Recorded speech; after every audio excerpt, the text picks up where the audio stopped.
The sun was high over the New Mexico desert, beating down with the kind of merciless heat that cracked earth and weathered bone. Out where the scrub brush grew crooked and the sky seemed to stretch forever, a man rode alone. His name was Calder Wyatt, 43 years old, gray already at the temples, the kind of man who measured his life in quiet miles and chores done by hand. His ranch sat 3 miles from the nearest post road, tucked behind a dried-out creek bed and a line of junipers that had seen better years. He didn't go to town much anymore. Didn't need to. The land and the silence kept him company. That day he was trailing a stray calf. A hoof print here, a bent branch there. It wasn't much to follow. But Calder had patience in spades. He let the reins slack as his mare picked her way through the terrain. The leather of his saddle creaked softly, the only sound aside from the whistling wind and the occasional cry of a hawk overhead. It had been hours, and he hadn't seen a soul. But just as he crested a rocky rise, the quiet shifted. It was subtle at first, a feeling, more than a sound, something off in the air. Then from the edge of a cottonwood grove came a faint noise, not a cry, not a word, more like a breath forgotten sharp and thin, like a thread ready to snap. Calder halted the mare with a soft pull, his ears strained. There it was again, a whimper. He slid off the saddle, feet hitting the hard-packed earth with a muted thud. His hand went instinctively to the rifle slung across his back. Not out of fear, he'd lived too long to scare easy, but out of habit. You didn't survive out here without staying sharp. Tying the reins to a low branch, he moved forward, boots crunching softly, careful not to make too much noise. As he stepped through the brush, the scene came into view and it stopped him cold. There, under the wide arms of an old cottonwood, hung a young woman by the wrists. Not from the neck, no. Whoever had done this wanted her alive, at least for a while. Her arms were stretched high above her head, the ropes cutting into her skin. Her feet barely touched the dirt. Her long black hair hung in tangled ropes, matted with sweat and dried blood. Her skin, the color of earth warmed by sun, was streaked with dust. Her dress, what was left of it, was torn and soaked with heat. She was motionless, save for the shallow, erratic rise of her chest. Above her, nailed crudely to the tree trunk, was a wooden sign. The letters were painted in red, thick, angry, and jagged. "White man don't forgive." Calder stepped back, bile rising in his throat. The words hit him like a slap. He looked around quickly. The clearing was still. No horses, no riders, just that message. And the girl. He swallowed hard. "Lord Almighty," he muttered under his breath. His hand went to the knife on his belt. Whatever this was, it wasn't justice. It was hate, pure and ugly, and he wanted no part in letting it finish its work. He approached slowly, his boots crunching the gravel. When he reached the tree, he could see her face more clearly, young, maybe 18, with a proud brow and high cheekbones. There was dried blood on her lip, and her eyelids twitched faintly as he came near. "You hear me, girl?" he asked, his voice rough with dust and disuse. No response. "I'm not here to hurt you," he said, softer now. "You're safe, at least for the moment." She didn't speak, but her body gave the faintest shudder. That was enough. He pulled the knife from his belt and reached up. The rope was old, twisted mesquite fiber, coarse and cruel. He hesitated for a breath, staring at that painted sign. The guilt in those words didn't belong to him, not directly, but still, they stung, as if they'd been waiting for him, specifically, to read them. Then she groaned again, barely a sound, more of a whimper, and that broke the spell. With a swift motion, he sliced the rope. She fell forward and he caught her before she hit the ground. She was light in his arms, too light, like something hollowed out. Her body radiated heat. She was burning up with fever. Her fingers twitched, and for a second her eyes flickered open, dark and glassy and filled with something that wasn't quite fear, but wasn't trust either. He didn't waste time. With one arm under her knees and the other behind her back, he carried her to his horse. Draping her gently over the saddle, he tied her in place and climbed up behind. steadying her as the mare turned toward home. It took an hour to ride back, maybe more. By the time they reached the ranch, the sun had begun to sink into the western hills, casting everything in long shadows. The windmill creaked faintly in the breeze, and the single-room house stood in its usual stoic silence. Calder slid down and lifted the girl from the horse, cradling her against his chest like something fragile. Inside, he laid her down on the cot, pulled a clean cloth from the shelf and poured water from his canteen. He dabbed at her face and lips. Her eyes fluttered again, but still, she said nothing. That was fine. He wasn't one for conversation either. "Easy now," he whispered, rinsing the blood and dirt from her wrists. "You're safe here." She flinched when the warm cloth touched her ankle. He paused, waited, then kept going. Her silence wasn't resistance, it was habit. He knew what that looked like. He didn't ask her name, he just worked gently, carefully, like a man tending a wounded animal that might bolt if he breathed wrong. When he was done, he pulled a thin blanket over her and set the lantern low. Before blowing it out, he glanced one last time at the girl resting there on his cot. Alive, barely, but alive. Then he whispered softly, more to the walls than to her, "You're not alone no more." And for the first time in many years, Calder Wyatt sat by a fire he hadn't built just for himself. The first night she slept, she did so curled into herself like a child who had long since learned not to expect comfort. Calder Wyatt didn't ask her name, didn't pry about what had happened out there beneath the cottonwood with that hateful red sign. He just sat by the small stove in his one-room house, listening to the quiet crackle of the fire, his boots resting beside hers, not touching, not intruding. He wasn't a man of many words, never had been. Talking seemed to get folks in more trouble than it solved. But he'd learned, somewhere between the years of heartbreak and the long rides through dust and silence, that actions speak clearer than questions ever could. When morning came, he was already moving quiet as always. He didn't wake her, just left the door cracked so the dawn light could find its way to her face slowly, like warmth returning to frostbit skin. Outside, he chopped wood. The rhythmic thud of the axe-splitting pine echoed gently off the canyon walls, a kind of heartbeat for the land itself. He stacked the logs neatly by the stove and set water to boil. When he looked back through the doorway, she was awake watching, but still silent. She didn't flinch when he entered. That was something. He didn't speak, just placed a tin cup of water by her side and stepped back. Her fingers trembled as she reached for it, but she drank. Small victories. That day passed in silence. Calder went about his work mending the back fence, feeding the mare, sweeping dust from the corners. All the while, she remained in the cot, wrapped in the blanket he'd given her, her eyes following him like she wasn't sure if he was real. He never met her gaze directly, not because he was ashamed, he just didn't want to frighten her off. He'd seen wild animals in worse shape. Some made it back, some didn't. But something in her, in the way she watched, not pleading but present, told him she wasn't done yet. That evening he made stew. Nothing fancy, just salt pork, potatoes, and carrots boiled down in the old iron pot. The scent filled the cabin. He ladled 2 bowls, placed one on the table, and without saying a word, slid the second onto the crate beside her bed. She stared at it for a long time before lifting the spoon. She ate slowly, carefully, like someone who'd been punished for needing things. He didn't ask if she liked it. He didn't say, "You should eat more," or "You're too thin." He simply nodded to her once, then turned back to his meal. When she was done, he cleared her bowl, washed it, dried it, returned it to its hook. Still no questions. Trust doesn't grow under pressure. It grows when no one asks it to. The second morning, she rose from the cot while he was out back tending the stock. When he returned, he found her sitting in the chair by the fire, wrapped in the same blanket, eyes fixed on the dancing flames. She didn't speak, just shifted slightly when he entered.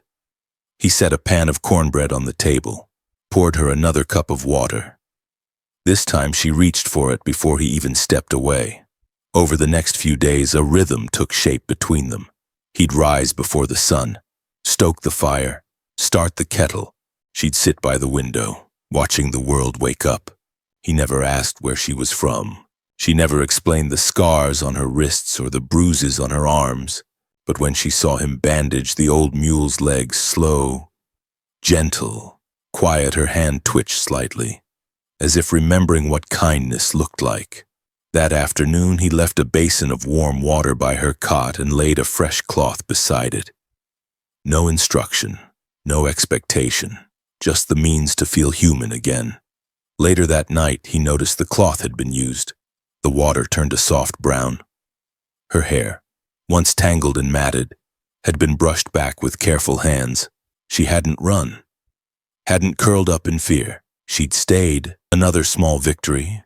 One evening, as the sun turned the sky the color of burned copper, Calder brought in a little wooden box. Inside were items he hadn't touched in years.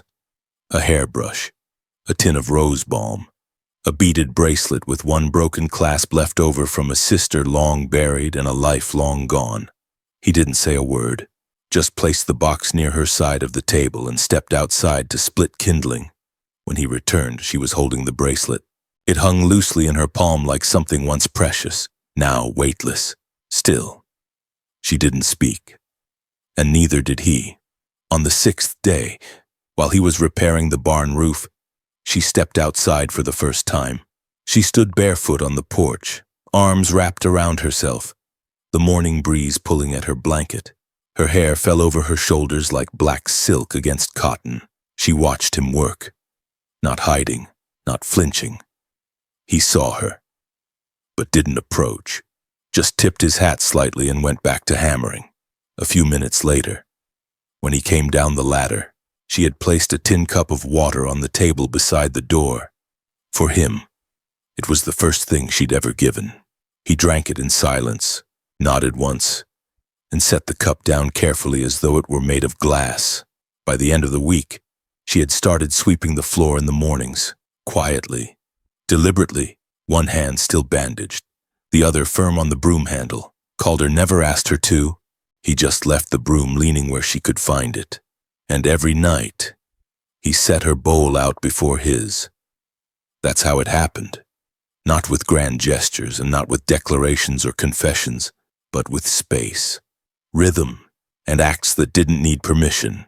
He cared for her without touching her, watched over her without watching her, gave her choices in a world that had only ever given her chains. And slowly, like a spring thaw after the longest winter, she began to unfold. She didn't smile. Not yet. But one night, when he handed her a fresh pair of wool socks folded neatly beside the fire, she looked up, not with fear, not with suspicion, but with something almost tender. She nodded once, and he nodded back. Nothing more needed saying, because that's how trust blooms in quiet places, between people who have long stopped believing in words. The morning had broken quiet, as it often did out there on the edge of nowhere. Calder Wyatt had been up since before the rooster stirred, mending a loose hinge on the barn door while the wind whispered through the cottonwoods. Inside the cabin, the girl Ayana, though he still didn't know her name yet, was sleeping more easily now. Not deeply, but with less fear in her breath. He'd gone almost a full week without asking her a single question. Let her have her silence. Let her recover in her own time. The coffee on the stove hissed low. A patch of sun was creeping across the floorboards when it happened. 3 knocks, hard, measured, military. Calder froze mid-pour. He hadn't had visitors in months, maybe longer, not the kind that knocked with authority.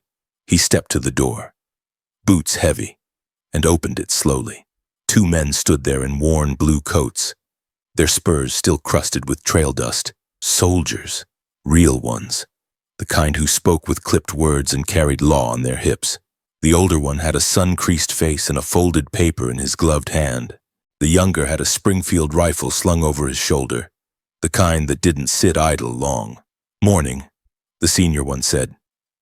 "You Wyatt I am," Calder answered flatly. "We're looking for a fugitive. Apache female, late teens, might be wounded, seen anything." The soldier unfolded the paper and held it out. Calder took it. There she was, drawn in charcoal but unmistakable. The same eyes he'd wiped sweat from 3 days earlier. The same strong jaw that had clenched in silence as he cleaned her wounds. Under the sketch were the words, "Wanted for murder of federal surveyor. Known accomplice in tribal raid. Armed and dangerous." Calder folded the paper once, then again. Handed it back. "Can't say I have," he said. The younger soldier squinted past him, eyes narrowing. "You live out here alone?" Calder nodded. "Anyone been through recently? No one worth remembering?" There was a pause, the kind that comes before either gunfire or retreat. The officer tried again. "Sir, harboring a wanted person is a federal offense.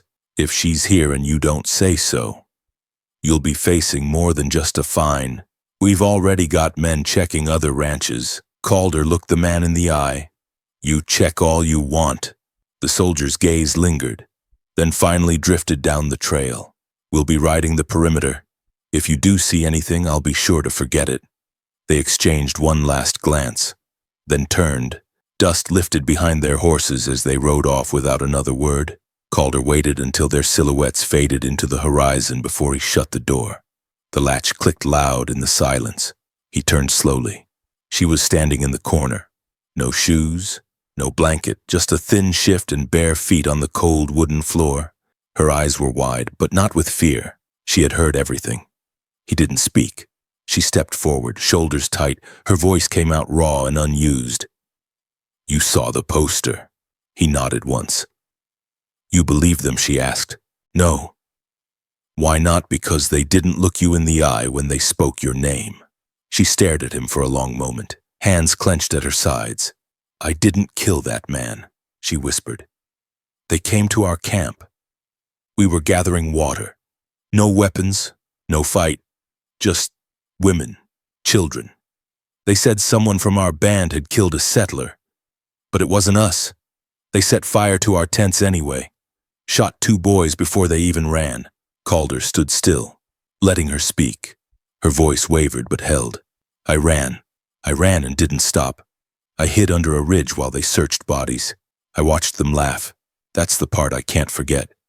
They laughed while they burned my mother's medicine bag. Then they took me. Called it justice." She swallowed hard. "They beat me, tied me up, left me under that tree with that sign. They didn't want the truth. They wanted someone to blame." Calder stepped forward, then slow, careful. "I don't need to know your whole story," he said, "but I know what I saw." She looked up at him. "I saw someone fight to stay alive when nobody expected her to." A long silence fell between them. Then she asked, almost daring to believe it, "Why did you lie for me?" Calder didn't answer right away. He walked over to the hearth, pulled an iron poker from its hook, and stirred the fire. Sparks hissed. Then he said softly, "Because once, a long time ago, somebody should have lied for my sister, and didn't." Ayana watched him, but didn't press. Instead, she moved slowly toward the window, peeking through the curtain. "They'll come back. They might, and if they do." He looked at her with that same even stare. "Then I'll lie again." She let out a breath, not a sigh. Exactly, more like the first breath she hadn't had to steal. That night, Calder stepped out to the shed. Inside, tucked behind an old trunk, was a rusty rifle case he hadn't opened in years. He cleaned it, oiled it, loaded it, not because he was looking for trouble, but because he knew some men didn't come asking. They came taking. He wasn't about to let anyone take her. Not after the way she'd looked at him that morning, not with fear, but with the kind of trust you only hand out once in a lifetime. The next morning, she made the coffee. He didn't comment on it, just drank it slow, watching her from the edge of his cup. When she caught his eye, she held it for the first time. "What if you lose your land for this?" she asked. "What if they burn it like they burned my camp?" He shrugged. "Land's just dirt. It's not worth more than a person." Her lips pressed together. Then, so soft it nearly vanished between them, she said, "My name is Ayana." He smiled faintly. "That's a good name." From that day forward, He didn't call her girl anymore. And when she walked beside him, never behind, he made sure to keep his steps slow, so she'd never feel like she was being chased again, because some men protect what's theirs, but better men protect what's right. And Calder Wyatt had never been in the habit of handing good things back to the people who tried to break them. Not then, not ever. The wind had shifted that evening. It carried a colder edge, like it had scraped across the backs of mountains before rolling down toward the little ranch where silence had settled deep. The old cottonwoods whispered, and the coyotes had stopped howling for reasons Calder Wyatt couldn't quite name. Inside, the girl Ayanna, as she'd finally told him, sat beside the stove, her legs drawn up beneath the blanket. She hadn't spoken much since the soldiers came. Just watched him, watched the land, watched the fire. That night, something in her shifted. She turned her face from the firelight and looked toward him. Her voice came slow, low like something being unburied. "You asked me nothing," she said softly. "But I think maybe it's time you heard." Calder didn't reply. He didn't nod. He didn't move. He just let her speak. "It started with a man named Rusk," she said, fingers tightening around the enamel cup in her lap. "He had a deed, a badge, and no patience. Said he was sent to map the border of the land between us and the settlers. Claimed he'd been given authority by Washington to draw new boundaries. But those lines, those weren't lines on a map to them. They were rivers, sacred trees, burial ground. He wanted to cut through the center of our world." Her eyes narrowed, not in anger but memory. "My father met with him, offered him a trade-safe passage, water from the high spring, even 2 of our horses to ease his travel. Rusk took it all. Smiled like it was friendship." She paused, her voice hardened. 3 days later, he was found dead, shot in the back, his compass stolen, his maps burned. And they said without question that we did it." Calder's jaw tightened, but he remained still. His knuckles whitened slightly against the armrest. "We didn't. I swear it. My people, my band, we were peaceful, traders, healers, we had rifles. Yes, but for hunting, not war. But the soldiers didn't come to ask questions. They came at night." Ayanna's voice caught. She cleared her throat and continued. "They surrounded the camp at dawn, burned the cornfield first, shot the dogs, then the men. No warning, no trial, just the scream of children and the crack of gunfire." Her fingers clenched around the cup so tightly that Calder feared it might shatter. "I hid beneath my mother's sleeping mat with my little brother. I wrapped my arms around him. I told him to be still, but he was too young. He cried. One of the soldiers, he yanked back the mat, saw us there and laughed, shot my brother right through my arms." She didn't cry. She didn't tremble. But her voice turned to iron. "They didn't kill me. Not right away. They said they needed someone to prove a point. So they tied my hands, dragged me behind their horses for 2 miles until the rope burned through my wrists. Then they left me under that tree, with that sign. 'White man, don't forgive.' They thought that would scare other tribes. Thought maybe if they broke me, they'd break the rest of us too." Calder stood up slowly, walked to the stove, and stirred the pot, though there was nothing in it. Just to move, just to keep from punching the wall. She watched him for a beat. "They beat me. But they didn't get what they wanted. Not the scream, not the shame, and not the fear. They called me wild, dangerous, but they didn't know what I was holding on to."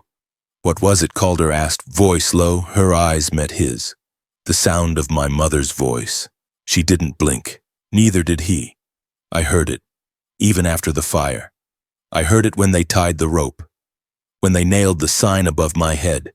She told me, 'You are not what they call you, dum.' Over and over like a prayer." Ayanna drew in a breath.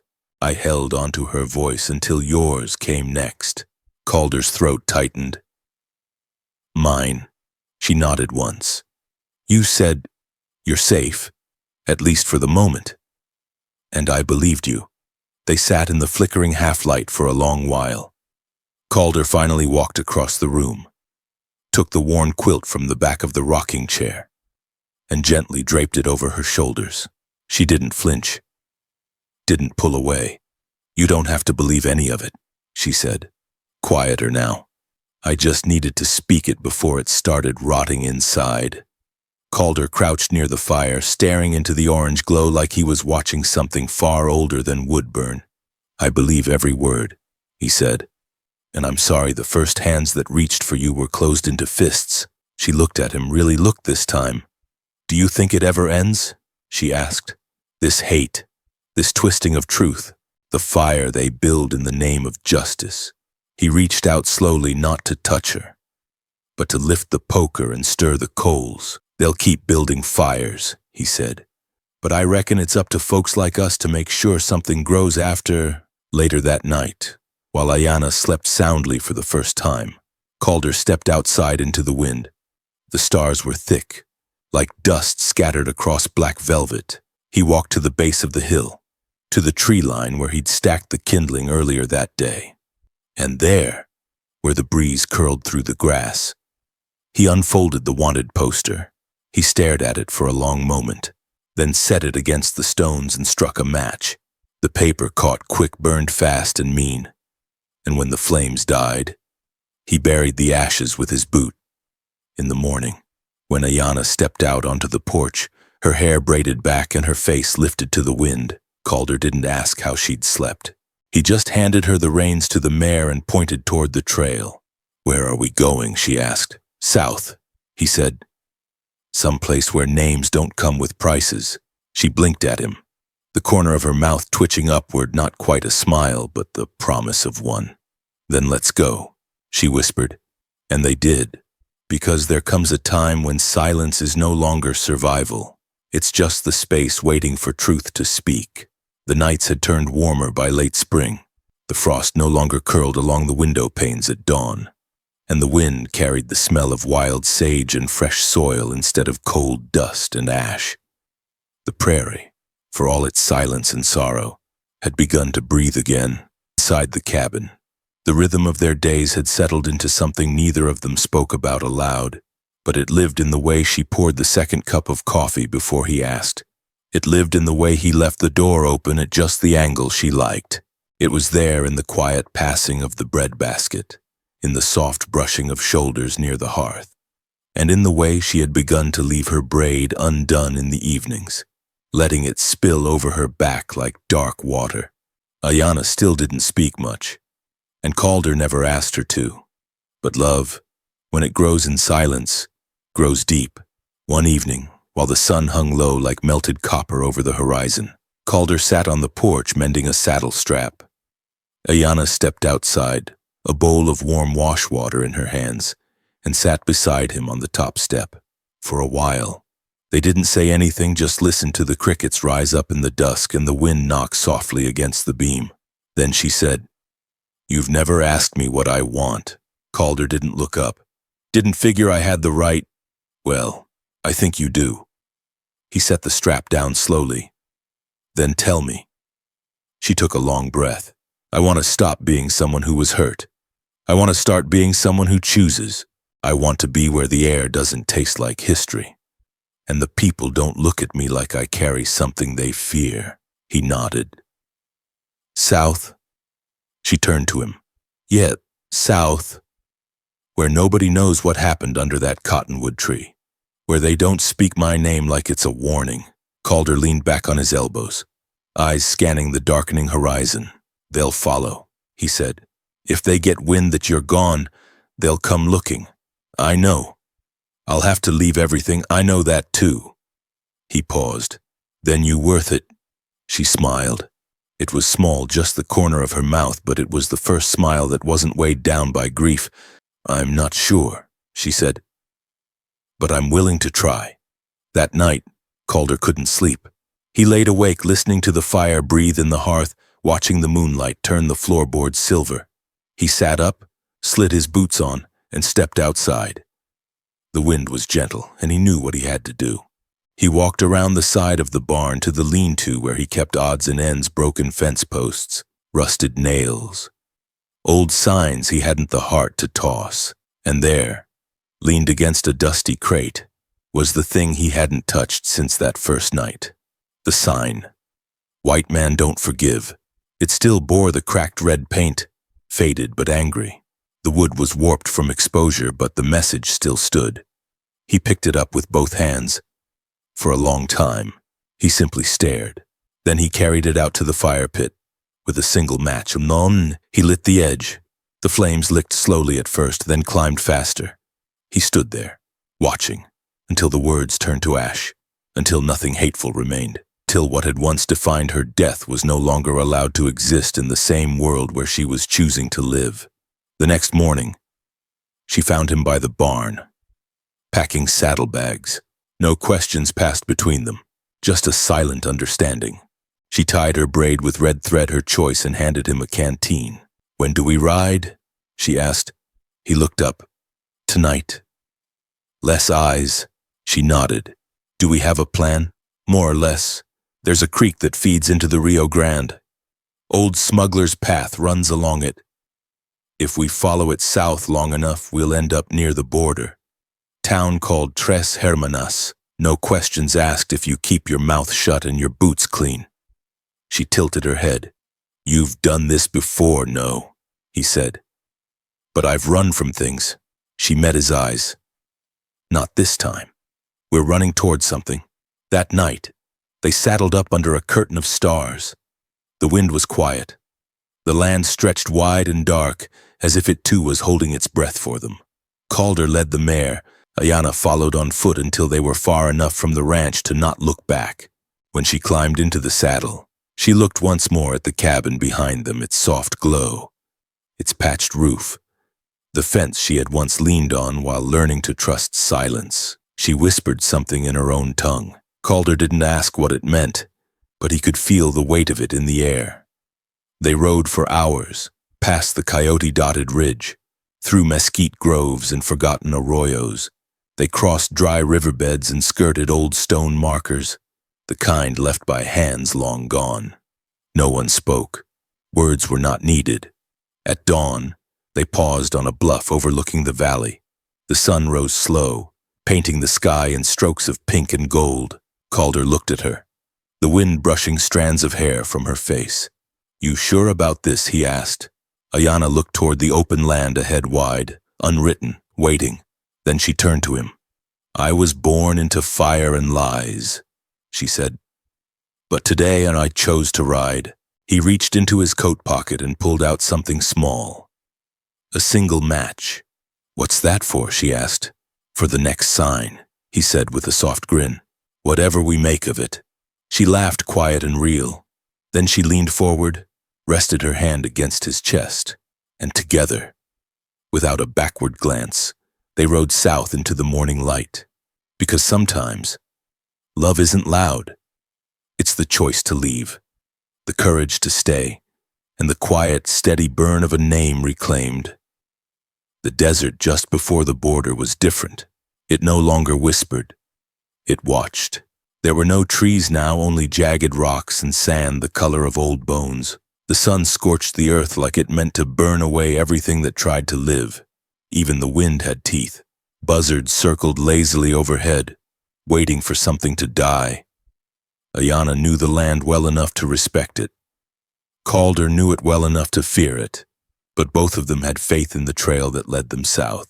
And together, they rode with quiet urgency, heads low, eyes sharp, hearts steady. For 3 days, they'd moved under cover of night, rested in dry arroyos by day, always scanning the ridgelines, always listening. Freedom wasn't given.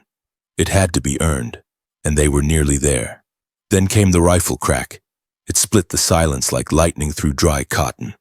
The shot struck Calder first low in the side, just under the ribs. He grunted but didn't scream. Years of ranch work had trained him to feel pain like a man handles cold wind, acknowledge it, then push forward. He nearly fell from the saddle but caught himself on the pommel. Ayana wheeled around, eyes wide, heart pounding. She didn't need to ask, she saw the blood. 2 riders burst over the ridge behind them, silhouettes backlit by the setting sun. Government-issue coats, long guns, one shouted. "Surrender and we won't fire again," Calder hissed through clenched teeth. "That's a lie." Ayana didn't hesitate. She spurred her horse toward the left, grabbing Calder's reins with one hand, yanking him off the path and into a narrow canyon crevice she had spotted the night before, a cut in the rock no wider than a wagon, but deep enough to hide a pair of ghosts. "Hold on," she shouted. He did. Barely. The trail through the pass was brutal, twisting, sharp-edged, and littered with loose rock. The horses stumbled more than once. Calder was bleeding freely now, his face pale and glistening with sweat. But Ayana didn't slow. Not once. She pushed the mare hard, guiding both animals into the shadowed fold of the ravine until the walls closed around them like a mouth-swallowing light. Only when she was certain the soldiers hadn't followed, when the sound of hoofbeats faded into wind, did she stop. She turned to Calder. He had slumped forward, barely holding on. "Calder." His head lifted slightly. "Still with you?" She dismounted, rushed to his side. His hands were slick. The blood was seeping fast, soaking through his coat and dripping onto the saddle leather. "I have to get you down. Be careful," he murmured. Voice barely audible. Bullets still in. With a grunt, she helped him slide off the horse. He crumpled into her arms. For a man who once split fence posts with his bare hands, he felt fragile now, like a house left standing too long in the wind. She dragged him into the canyon cleft, beneath a rocky overhang where the walls pressed tight and the sun couldn't reach. There. With trembling fingers, she opened his coat. The wound was ugly, deep and dark, but not gushing. That was good. Maybe. But she knew enough from watching her mother to understand that bullets weren't just metal. They were heat, infection, time bombs if left alone. "I need to clean it," she said aloud, mostly to herself. He nodded, eyes fluttering. "Use the flask." Back saddlebag. She scrambled back to the horses, grabbed the flask and the bedroll, then returned. He was shivering now, lips gray. She poured the whiskey on the wound, and he hissed through his teeth but didn't curse. That silence scared her more than any noise would have. She tore strips from her own blouse to bind him, pressing hard to stop the bleeding. When she finished, her hands were shaking, but he was breathing, still breathing. Night fell like a hammer. The desert cooled fast, the rocks bleeding away heat until all that was left was silence and starlight. Coyotes cried somewhere in the distance, but none came close. Ayana kept watch beside him, holding a blade in one hand and his wrist in the other, feeling the pulse. Slow but steady. She didn't sleep. She didn't cry. She just stayed there, whispering softly in her native tongue. The same lullabies her mother used to sing to her brothers when storms rolled over their camp. And once, just once, she whispered Calder's name, like it was a prayer. In the darkest hour before dawn, he stirred. She leaned in. Calder, his voice was ragged, barely more than breath. "Did we make it?" "Not yet," she said, "but they didn't follow." He coughed once. "Could use some coffee." A small smile cracked her lips. "Then you'll live." When the sun rose, Calder tried to sit up. She steadied him. "Easy. I'm not dying in a hole like a coyote." "No," she said gently. "You're not." He looked around the narrow canyon-high walls, scattered stone, 2 tired horses still tied and waiting. "You carried me, I dragged you," she said, "like a sack of potatoes," and he chuckled, then winced, stubborn. "You're one to talk." They stayed there that day, resting, rationing water, rewrapping the wound. Calder ate what she fed him without complaint. Ayana found a dry root to chew and started a small fire with twigs and flint. By sunset, he was sitting up against the rock wall, watching her braid her hair. "You saved my life," he said. She didn't look up. "You saved mine first. Guess that makes us even—" "No," she said quietly. "Not even. Just bound." He looked at her for a long while. That sound like a promise. She met his gaze. "It is." They left again the next morning, Calder stiff in the saddle, Ayana riding close behind. The canyon spit them out near the river, and with each mile the land grew softer, greener, warmer. They didn't speak much, but sometimes when the wind died down, their hands brushed as they rowed, and neither of them pulled away, because in the desert, survival is earned. But love, that's what keeps you breathing when your body begs you to stop. An Ayana girl of fire and silence had carried a man twice her weight through the jaws of death, not because she was strong, but because she had chosen him. And he, through blood and bone, had chosen her too. The river came into view just as the sun was beginning its slow descent behind the hills. After days of dust, wind, and narrow escapes, its gentle murmur felt like a hymn, low, constant, and healing. The water shimmered like liquid gold, curling around stones smoothed by centuries. They had made it. Calder Wyatt sat with his back against a warm boulder, his side still bandaged and sore. The wound no longer throbbed like fire, but each breath reminded him of how close he'd come to losing everything. A few feet away, Ayana knelt at the river's edge. Her hands dipped in the current, cupping water and letting it trickle through her fingers like something sacred. For a long while, neither of them spoke. Sometimes the best things water, shade, love arrive without announcement, and it feels wrong to disturb them with noise. It had been nearly a week since the ambush. Ayana had nursed him with the steady patience of someone who knew that life, once broken, had to be held gently if it was going to heal right. She cleaned the wound and kept the fire going, shared her food without question, and never once asked for thanks. And now, as the light softened and the cottonwood swayed in the breeze, Calder realized something. He wasn't afraid anymore, not of death, not of silence, and not of whatever came next. She stood up slowly, brushing river water from her hands. Her hair was loose, falling in gentle waves down her back. She walked toward him and sat cross-legged in the grass, close enough to feel the heat of his skin. "I've never liked being called girl," she said, voice quiet but sure. He turned to her, a hint of a smile beneath the stubble on his jaw.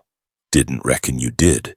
There was a pause. Then she said, "My name is Ayana." She let it linger between them like something that had waited too long to be spoken aloud. "Ayana," he repeated, careful with the syllables. "That's a name worth saying slow." She smiled faintly. "It means peaceful river, and my mother gave it to me before the rains came the year I was born. She said I didn't cry when I arrived, just blinked and listened." Calder looked out at the river now curling past them, steady and quiet. "Fits you," he said. "You don't make a lot of noise, but you move everything around you." Her gaze softened. "Most folks never ask what it means, or don't care." "I care." She studied him for a moment, as if weighing how much truth she could offer. "Calder, you've never asked much of me. Not even when I expected you to. Not when I had nothing to give." Why he didn't answer right away. He reached down, picked up a smooth stone and rolled it between his fingers before setting it gently in the grass. "Because I've spent most of my life around people who only spoke when they wanted something," he said. "And you were the first person who made silence feel like a place, not a punishment." Her eyes shimmered, but she didn't look away. "Didn't look," he continued. "When you told me your name, it felt like something broke open in my chest. Not in a bad way, just like I could breathe deeper." He reached out slowly, not to take her hand, but to rest his fingers lightly against her wrist just enough to feel the pulse beneath. "You're the only peace I've ever known, Ayana," he said. "All my life I've chased quiet. Thought I found it in land, in distance, in long rides and cold coffee at dawn. But none of it stuck. Not until you—" She lowered her head, not from shame, but from the weight of what she carried. "I've only known fire and running," she whispered. "You're the first person who made me stop. Not by force, but by kindness." They sat like that for a long time, two bodies close, two souls closer. That evening, Ayana cooked over a small fire while Calder leaned back against the tree trunk, watching the sky go lavender above them. The world had narrowed to just the sound of river water and the crackle of flame. The war behind them, the soldiers, the sign, the pain, all of it felt far away, like a life they'd read about once and forgotten. When the meal was done, she brought him a tin plate and knelt beside him. He took it without a word, but gave her a look that held everything words could not.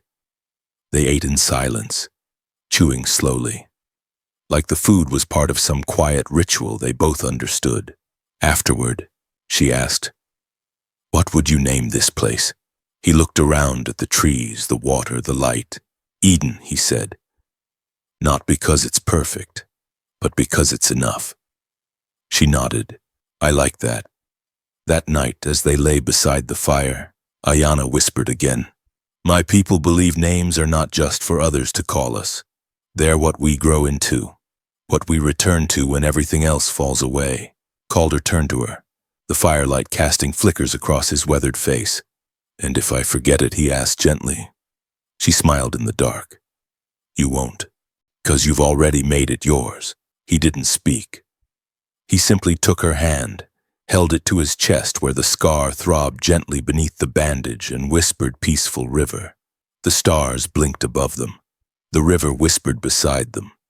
And in that stillness, two souls, battered by fire and distance, found a place to rest. Because names are not just sounds. Sometimes they are the answer to a question we didn't know we were asking. And Ayana, woman of rivers and flame, had given him not just her name. She had given him peace, the kind that stays. The cabin was no more than 4 walls, a tin roof, and a door that creaked when the wind rolled through the canyons, but it was theirs.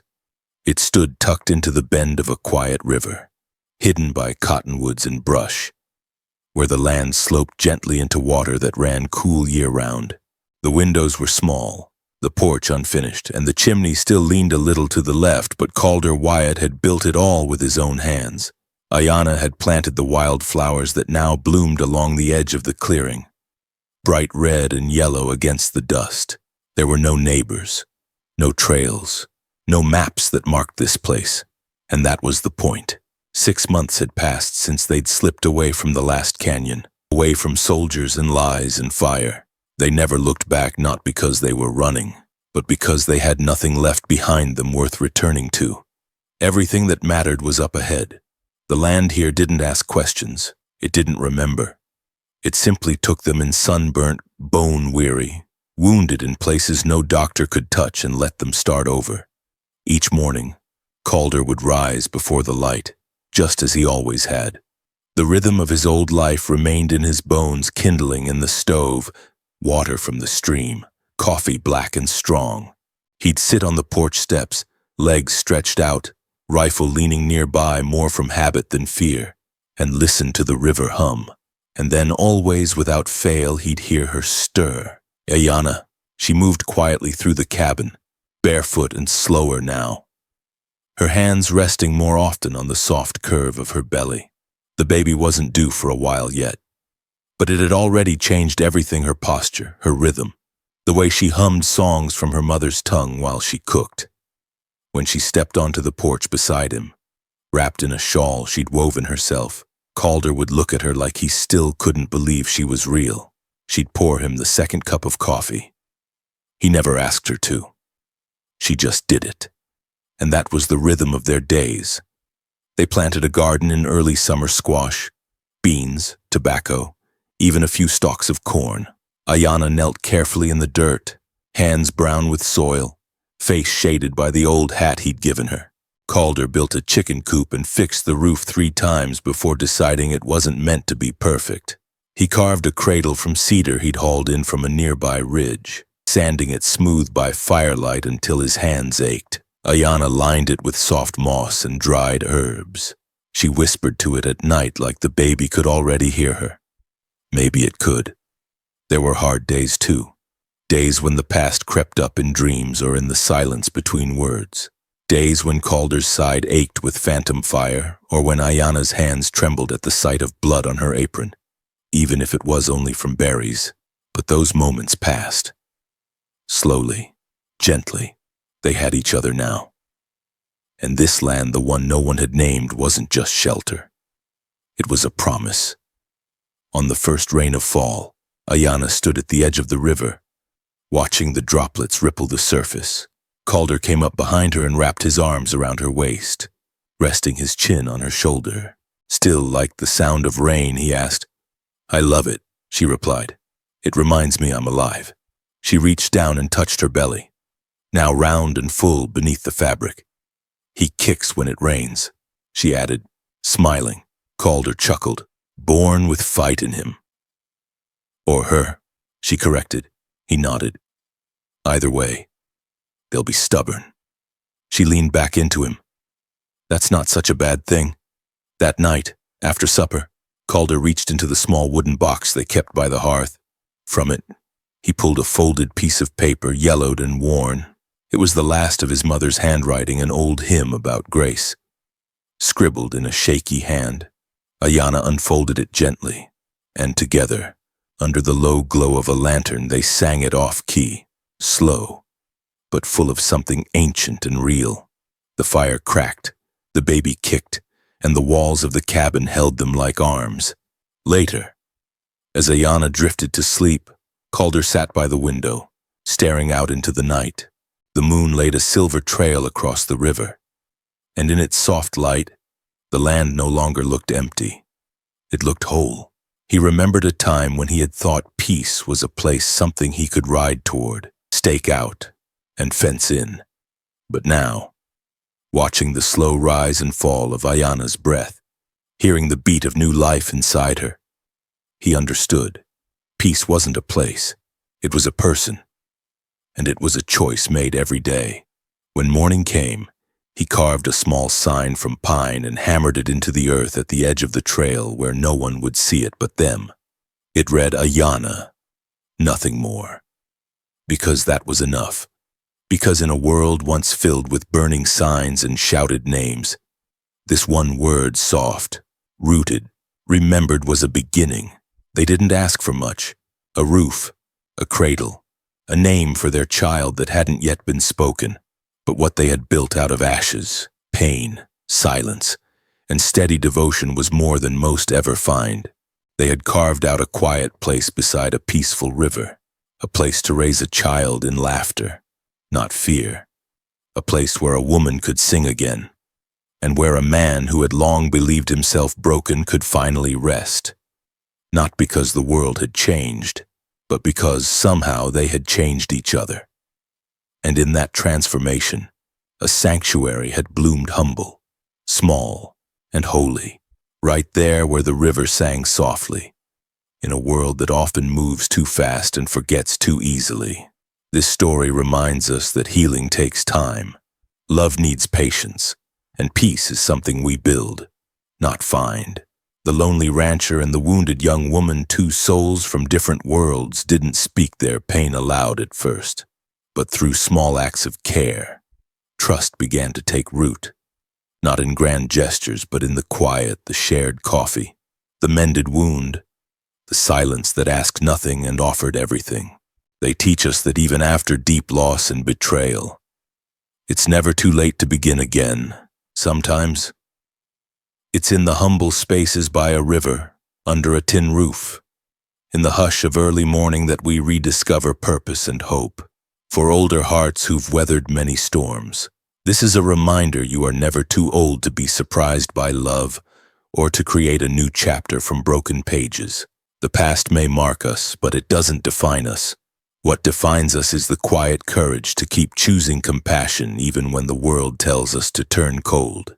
And sometimes, that's all peace really is: a name, a place, and someone who stays.